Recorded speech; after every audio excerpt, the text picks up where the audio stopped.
everybody, welcome back to the Claremont Classic Garage. Today, finally, we've got all the parts and stuff we need. We're going to get Dad's Dakota here put back together. Alrighty, first thing we're going to do is get our tie rod on. I'll just put a little bit of this stuff on here just because I always do. Okay, so remember what we said before, we didn't really move that. So this should be exactly, but we wanted to compare the length, right? Center to, hang on. I'm getting ahead of myself, as is known to happen occasionally. Okay, here's the old one. Well, so long as these things are basically the same length, yeah, right spot on. Perfect. So, I don't know if the toe setting on the truck is right or wrong. All I know is we haven't changed it. So whatever it was, it will be a game. I sound like Vigo now. Sorry if you don't know who Vigo is. Okay. So, now I gotta get this guy up into its eyelet here.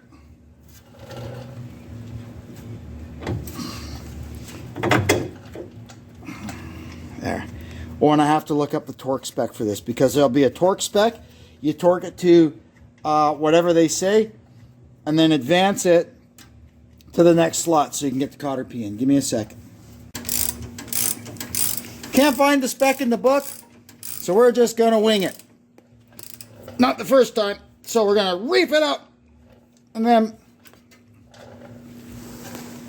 you see there the holes behind the castle there, so we're just going to advance a little more until we can get our cotter pin in right there. All right, there's that done. Oh, and we got to tighten the jam nut. So the first thing we got to do before we get too carried away on this side is to deal with this. I've already fixed it on the other side, so basically what we're going to do is I got to get the torch and warm this up so I can get this bolt out, and then we're going to put this little fender washer in there and weld it to the backing plate here to put the little ear back on it. What do you think? Is that an acceptable repair? That worked. A little bit of heat, and there was just enough left of the head of the bolt that I could grab it with a vice grip and get it out. So now we're running a tap through here. I found these, it's 8mm. I found these bolts with a kind of a shallow head, which is what we need to make sure we clear the rotor and everything. So we're just going to get that on there. And draw it out so I know where I have to grind the rust off the backing plate for welding. Now we can weld that little washer onto the splash shield. Before we weld, we want to unhook the battery. And look! We've just found another little job we can do on this. These battery terminals are kind of icky looking. So we'll, once we're all done here, we'll get these all cleaned up for them so they don't cause a problem down the road.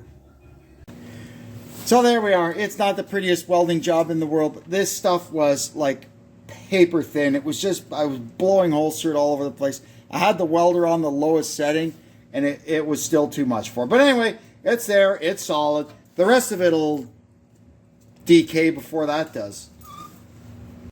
Now we can install our new hub. It just goes on there. We gave the stub a little bit of a wipe, make sure there's no junk on it. Make sure it turns, doesn't hit nothing. Then we're going to put the big nut on. And I think, does it say on here what to... Oh, it says, do not reuse. Well, we're reusing it. They tell you not to reuse this because it's a nylon lock nut.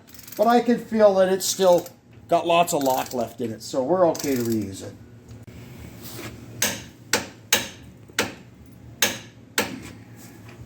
That's that. Now I can stick our brake rotor on, and what we're going to do is hold it against the hub and turn it and make sure it's not hitting the backing plate, which it is. So we got to look down and try to see where it's hitting the backing plate. Right there at the front by the tie rod.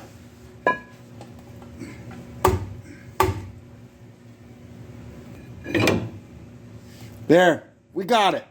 So now that we've done that, we'll stick this. We need a little bit of a spacer there. And we'll stick one lug nut on just to hold the rotor on. So here's our caliper adapter or caliper bracket. And there's two things that go wrong with these things that cause the brakes to drag. Number one, these are the sliders. You can see here this one's okay, but this one is stuck solid. So we're going to have to get them out of there, clean up the holes, the bores, and we've got all new stuff to put in there. The other thing that happens with these, and I've showed you this before, is they've got these stainless steel inserts.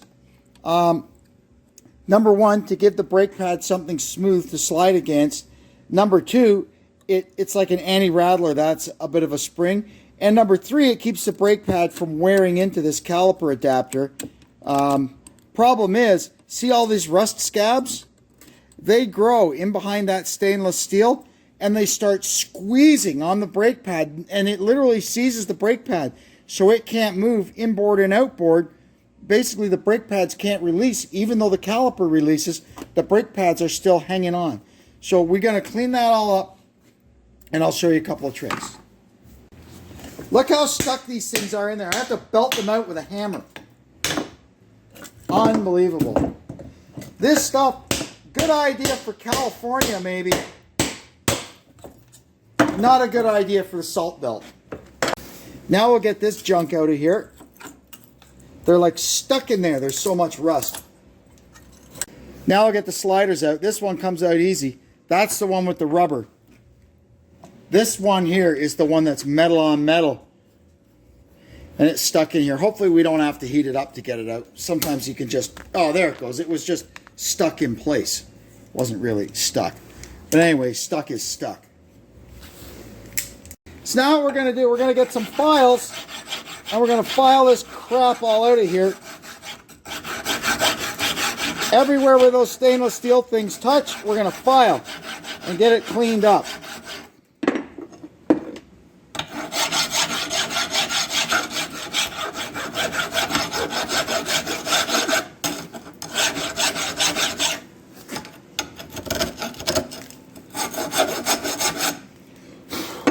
Both ends. There, once we got them all tidied up, we'll put just a dab of lead plate on there to give it a, you know, a fighting chance anyway, right? Now I nearly forgot, we're going to get a bottle brush or a valve guide cleaner and just go down in there and make sure these things are cleaned out, which they are. Good. So now here's our new anti-rattlers. And they just snap in there, and you push them in there like that, and that holds them in. Now we can put the slider pins in. We're going to use some silicone grease. First thing we're going to do is get the little booty on. You just grease it up and you just twist. There, it's on. Once that's on, we're going to put the little anti-rattler on it. Well, when your hands get all covered in the silicone grease, stuff starts getting slippery. There we go. Now we're going to grease the outside of this with the silicone grease. And we're going to put some around here where that booty snaps over. You don't want to get too much grease packed down in there because it'll actually trap it beyond there, and it works like you can't compress it. It's almost like a piston. And you won't be able to get the pin in. But there we go. And same thing, you just twist it. There, and you get that over the thing. Now the back one, I'll show you something. We'll get the boot on it.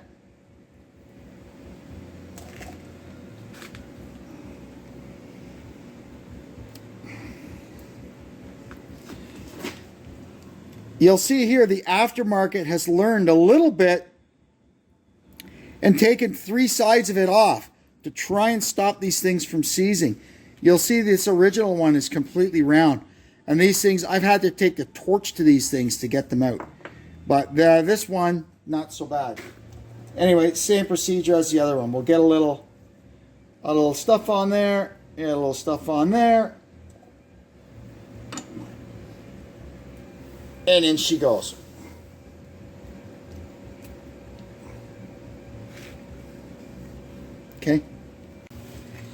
Now you can put the caliper bracket back on the spindle with the 2 bolts, and I already looked it up in the book. These bolts torque to 147, not 145, not 150, 147.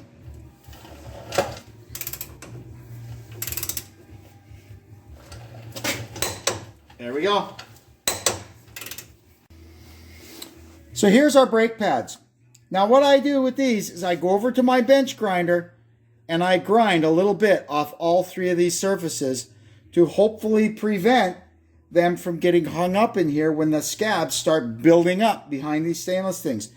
As an experiment one time on our caliber, I actually left them things out and I never had a problem, but I did start to see wear in the caliper adapter. So I put them back in the next time and started grinding the ends of the pads. And I haven't had any hung up pads since. So we'll go over to the bench grinder and do that. Once we've got them things ground down a little bit, we can go ahead and pop the brake pads in. Okay, there they are. Got them in. And you can see there they've got a little wiggle room now that they didn't have before. And hopefully that'll keep them from getting all bound up. Now,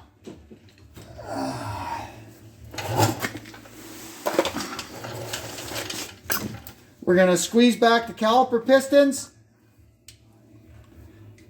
Yes, you can use a caliper piston squeezing back tool, but this is what we use.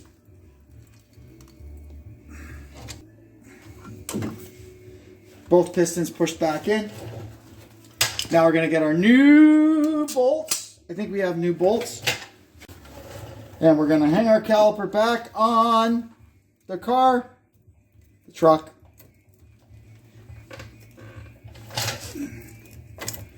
There we go. And we're going to put in our new bolts. And these bolts are going to torque to 32 foot-pounds. Right from the manual.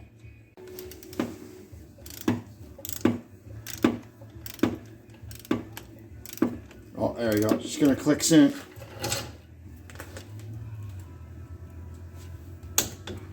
There we are. And double check the bottom one. There. Now, next thing we're going to do is a big adventure. We're going to see if we can get the bleeder screw out. Came right out on the other side. We'll see about this side. Okay, so the bleeder screw is underneath that, and it doesn't look too bad. And the beauty or the advantage of this bleeder screw is that we've got lots of room up here. We can work around it. So all we're going to do is get a hammer and whack this casting a little bit around it, and that will kind of relieve it. And it should just come right out. You can't always do that because you don't always have that kind of, look. And there's fluid there, good. You don't always have that kind of space to swing a hammer around, right? But in this case, we did. Now, what we got to do, we're going to change the flex hose. So you can see in here, we've got to get that. Yeah, sorry, light. There we go. We've got to get this connection undone. So far, I've gotten the nut cracked from there. I did that the other day. And then I sprayed some penetrating oil on it because the nut is kind of stuck on the actual line. So let's have a go at it now and see if we've made any progress. If the penetrating oil did anything. No, you can see it's still stuck. So I'm going to have to get a little heat on this because we do not want to wreck this brake line if at all possible. A little bit of heat in it. It's free as a bird now. That's good. We got no worries there. Now I got to see if I can get this clip off of here, and then we can undo this, pull that out. I'm going to put a rubber cap on this so it's not dripping brake fluid all over the place while we work. There we go. And now you can start to see some of the reasons why I was concerned about these. You see this? This is the fitting where the rubber part is crimped on, and these will rot away, and the rubber part will blow right out of here, and you'll lose all your brakes. And then look at this here. I've never seen a flex hose like this. It goes down all the way around, all the way up, and ends over there. That's a crazy flex hose. So now we're going to get a socket and take the banjo bolt out. We cleaned up this surface where the banjo bolt goes because these copper washers have to seal against it. Very important. And we went ahead and got new banjo bolts because the old ones were pretty rough. All right, once we got all this done, the banjo bolt torques to 250 inch-pounds. There we go. That'll ensure that the copper washers get crushed in good and sealed. All right, now it's time to get these things bled up. We got our old mayo jar brake bleeding thing hooked up here. And I got Deb inside there. Okay, Deb, pump it up, please. Oh, you can hear all the air coming through. Okay, hold it. Pump it up.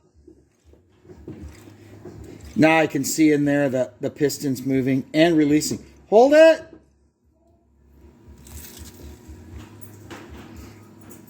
Okay, that's good. Now you can see, I'll show you what's going on here. Okay, go ahead, pump it. You can see in there that the applying and releasing because everything is free now where it was all stuck before. Okay, I'm going to go do the other side and we'll be back.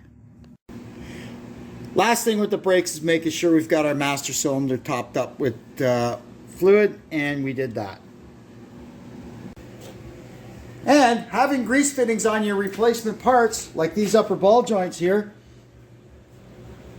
only matters if somebody actually greases them. If we can get this stupid old... There we go. Oh yeah. That hasn't seen any action in a while. There. And this tie rod end, also not original. It needs to be greased. There we go. We'll get the other side too. Here. Are you stuck, buddy? Here you go. There, you can go through now. Well, now we got to put the inner fenders back up in. And what I'm going to do is I got a can of rust proofing spray here. There's a few spots up in here where when the inner fenders are in, the rust proofing that he has done doesn't really reach. So I'm just going to give it a blast with this stuff up in here like that. And over there could use some. And we'll get the inner fenders back in with our plastic rivets. Did I tell you about those? These are the funky little plastic rivets that hold the inner fenders in. They're single use. At the dealership, they were $14 each, and there's 10 per side. You do the math on that. I got these on, well, I bought them from Jeff Bezos. He's got a pretty big store online. And I got 30 of them for 18 bucks. And I still feel I got ripped off. These are the goofiest thing I've ever seen in my life. Why they would use these to put a car together, I cannot tell you. But anyway, you'll see there, it's got, this is the shank of it, and it's got a little bit of a barb on there, right? So this thing pulls up, and it opens the rivet up like a rivet does. And the barb gets into the head of it here and locks it in, and then it's supposed to break off. Unfortunately, it's larger than the normal size that would be in a pop rivet, so I can't use my pop rivet gun, but I did find a way to install these things, and I'll show you how I put these goofy things in. Let's see here. Let's get it lined up. Get it in the hole in the car. There we go. So what I do is I use this trim tool to hold the head of the rivet down and just give it a sharp yank. There we go. It's in. And then you just fatigue it off. Or yank it. There. That's in there good. So we'll go ahead and do the rest of these, and then we can get the wheels on this thing and see where they're pointed. That's a little better. The noise you hear, that friction noise, that's just because we've got new pads that are still kind of rough. and a freshly cut rotor. Once they kind of dress themselves to each other, or break in, I guess you could call it, that noise will go away. But that's perfect. The other side's just like that too. I found an exhaust hanger rotted off. It's the very front one at the front of the catalytic converter. Originally, this part, it's backwards now. This part was pushed into the rubber of the hanger, and this went around and wrapped up around the pipe. Well, it's all gone. But there was still enough of the rotted off end to slide into the rubber. So I turned it around, welded this to this old muffler clamp here, and we can put it together and it'll be fine. And there you go. There's our little hanger all made up and installed. I don't know. Can't be any worse than no hanger. Alrighty, so now we're going to get these battery terminals cleaned up. Yeah.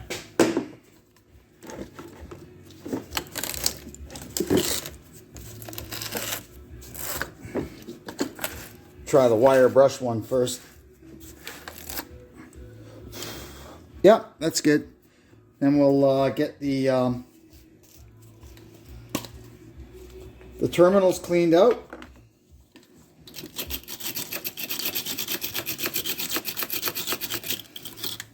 Good.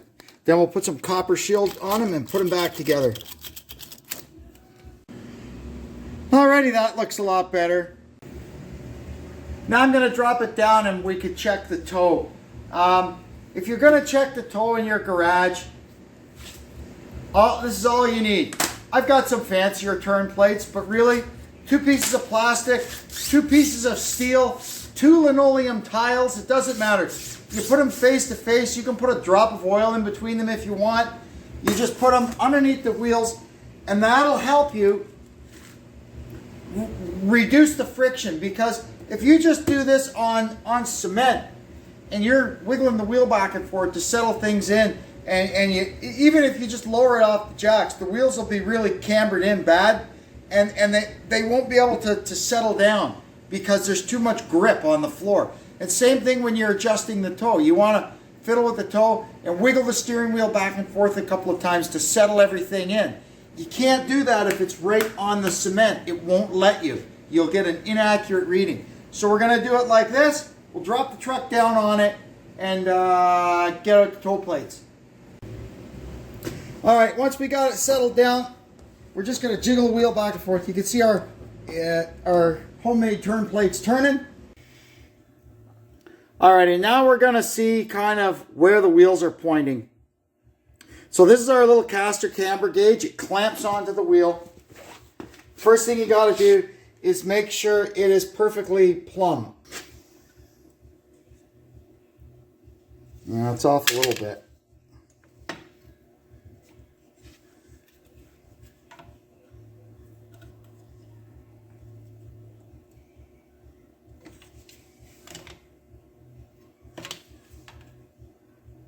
Oh, it went the wrong way.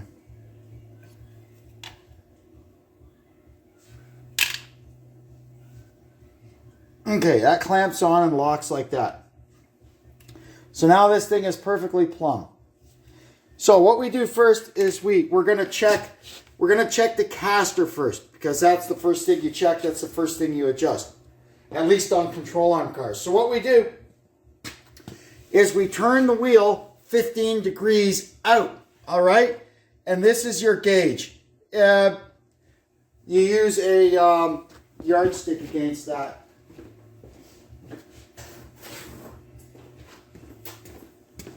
I've already figured it out. It's 3/4 of a turn of the wheel. So there's a half, there's a quarter. And then what you do is you just kind of go with this and you eyeball that down the side of the car. That's pretty much 15 degrees. Now what we're going to do is loosen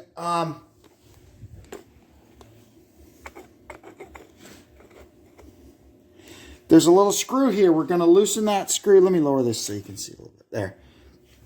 We're going to loosen this screw because when that screw is tight, it's in camber mode. And what we're going to do is there's a bubble here. We're going to adjust it till our bubble is set at 0. And tighten the lock screw. Oh, no. There. So you can see there our bubble is zeroed. Now we're going to turn the wheel in 15 degrees, and that'll tell us our caster angle. So let's do that. All right, that's straight. There's our 15 degrees. Now you can see here, we'll get our yardstick and unscientifically compare this to the side of the truck. Yep, there you go, 15 degrees. And now we're going to look together and see what our caster angle is. You can see there, 5 degrees. The factory spec is 3. But it's not, positive is not bad. You wouldn't want to see it going negative or less than 3. So, again, we got to see how it drives. That'll make the steering wheel, it'll help with the thing returning to center, like your straight ahead feel. But when the caster starts to get up around 5, you'll start to feel kind of a heavy steering. But some people like that. It's all in how you like the feel of your car. So now what we're going to do, we're going to check the camber, and they want it exactly at 0. So what you'll see here is there's a hole. There's a hole in the side of this beam. So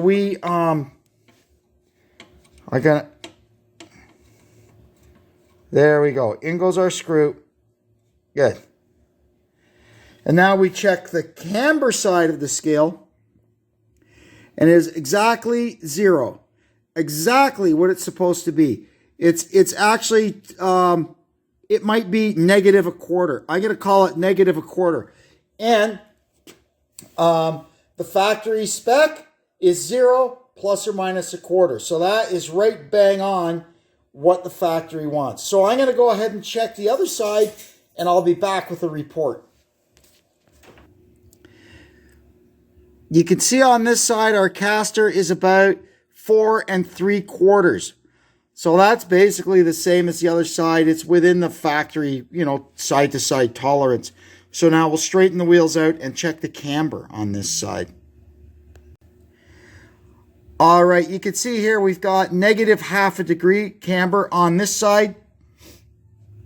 So the other side is -1/4. That's a 1/4 degree difference, and the factory tolerance is 0.5 degree side to side. So we're well within that. So what we're going to do now is go ahead and get the toe set on this thing, and it should be good to go. So you can see here, we've got at the back, we measure 77, and at the front, we measure 76. This baby is towed in an inch. That's quite interesting. So we're going to go ahead and adjust the tie rods. It looks like I've kind of put a straight edge along the wheel, and the wheels are like equally towed in. It's not like it's just that one over there. They both seem to be straight ahead-ish, and the steering wheel is straight. So what we're going to do is we're going to adjust 1/2 inch out of each side and go from there. And you got to remember, when I say 1/2 inch, it's really only 1/4 inch, right? Because when I tow out the front of it 1/4, it's going to tow in the back of it 1/4. So, and to get 1/4 inch of tow, it's very little, maybe 1 or 2 full turns on the tie rod end. A very little change on the tie rod end, depending on the length of the steering arms, has a very marked effect on the wheels. All right, let's have another go at this here. So now I got this thing. So we read 77 at the back. Let's see what we read at the front. 76 5/8. So that was with turning each one full turn.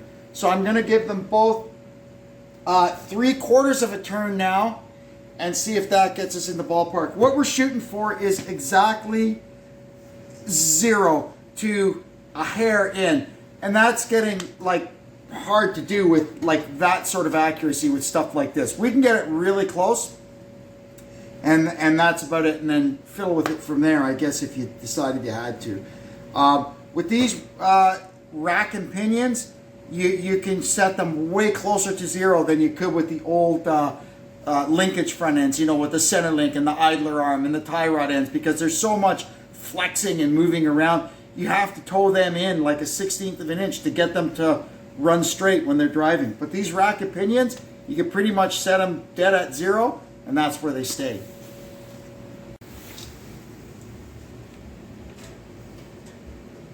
Okay, we're really close now. Now, let me see, we're actually now towed out just the tiniest fraction of a hair. So I'm just going to give them just a tiny tweak back in, because when you tighten the jam nuts, that'll kind of spread it out a little bit further. So I'm just going to give them a tiny tweak in, tighten the jam nuts, and we'll see what we've got.